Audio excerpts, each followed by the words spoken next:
అంబరేశ్వరుడని ఈయనకి ఎందుకు పేరు వచ్చిందంటే ఈ చెట్టు వల్లే.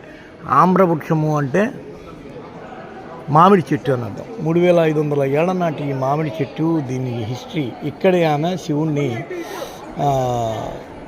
కొలిచింది కామాక్షి అమ్మవారు. అందుకని ఇక్కడే ఆమె పెళ్లి చేసుకుంది. అందుకనే ఇక్కడ ఏకాంబరేశ్వరుడిగా ఆయన వెలిచాడు. 4 కొమ్మలు ఉంటాయి వీటికి. 4 కొమ్మలు 4 రకాల రుచినిచ్చే మామిడి పండ్లు ఇస్తుందంట ఇది. ఈ చెట్టు వయసే 3500 ఏళ్ల నాటిదంట. ఈ చెట్టుకి సంబంధించి ఈ మొత్తం ఏకాంబరేశ్వరుడి యొక్క ఆలయము వెలిసింది. కామాక్షి శివుడి కోసం చేసిన తపస్సు ఇక్కడ ఏకాంబరేశ్వరుడిగా వెలిశాడు. అదే ఇక్కడ మీరు చూస్తున్నారు ఇప్పుడు.